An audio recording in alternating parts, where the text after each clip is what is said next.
Hey guys, so here we are out in the ambulance bay at the OC. Some of you guys have seen the sprayer, disinfectant sprayer that Donna's been going out and disinfecting the ambulances. Dawn went out as well and disinfected. This is an idea that came from Austin. He found a fire department that had created this sprayer, and then Alex had put those parts together and built a sprayer that we've been using. Today Alex went out and got another sprayer for us, something that we're going to keep at the hospital for you guys to use. So by the close of business today, which is Wednesday, today's the 15th, so as of the 15th of April, we'll have this sprayer right here. And we're just going to walk through it real quick to show you guys how to use it. What you're going to have to start with is this is going to be located in the closet outside of the ambulance bay at Onslow Memorial. And so if you need to disinfect the ambulance after a COVID patient, after a dirty patient, if you just feel like you want to disinfect the ambulance, go ahead and do so. What we're going to do is in that closet out there, we will have this compressor here. It will be plugged in and turned off. And to start with, you'll need to go ahead and turn the compressor on. Just right up here at the top, you'll be able to turn that compressor on right there. It's already set for PSI and everything, so one of the things we ask is please do not mess with any of the settings that we have set up. You've also got about 50 foot worth of tubing, so there's really no need to take the compressor out. Just pull your ambulance up close enough that you're in the curve right there by the door, and you can extend the hose out. So then connected to the tubing will be the compressor or the sprayer itself, and Alex is going to show you how to just easily connect and disconnect. It's got a quick pop-off valve on there. So what we're going to be using for the most part is going to be this right here. This is that standard Hepicide quaternary disinfectant that we have. Ammonium is the key ingredient that we're looking for against the COVID and for pretty much any kind of dirty virus. So this is perfectly acceptable to use. And so all you're going to do right off the bat is just fill this container to about the halfway mark. You don't need to overfill it. You don't need to totally fill it. A little goes a long ways in this case. Put the lid on top. It's going to be pressed down. And then you're going to go ahead and you're going to turn that compressor on.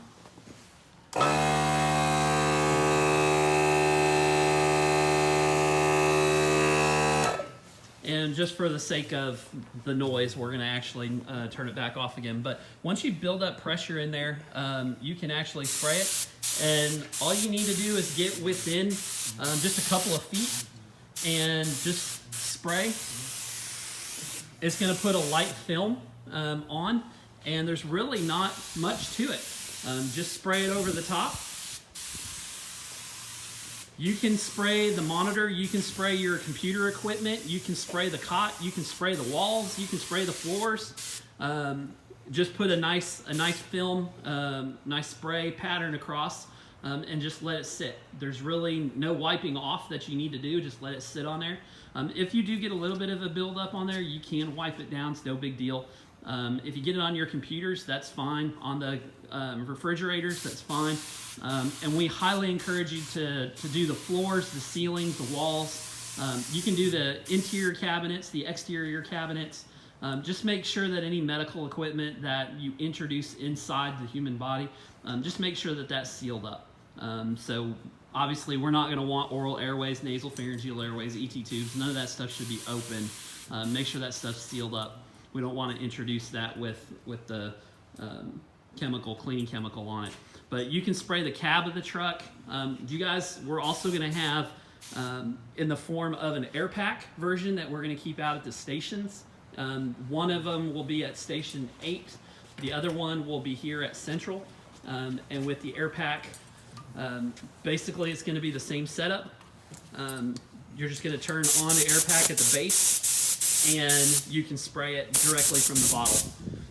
The big difference with the air compressor in the bottle is that once you have gotten the pressure on the bottle down, you'll start to notice that the rate of spray will not be as good. So once you start to get the bottle kind of low, just let us know. We can take it by one of the fire stations and get it refilled, no problem. So if you have any questions, give me a call, give Alex a call. We'll be more than happy to help walk you through it. But this is what we're going to have at the hospital. This is something for COVID. This is something for dirty patients. This is just for any type of patient that you guys just want to disinfect the ambulance with.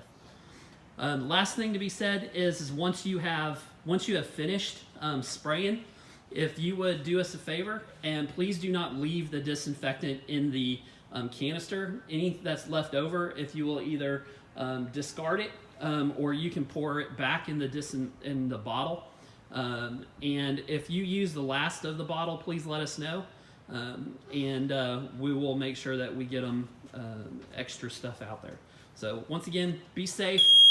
Just another thing that we want to do to help.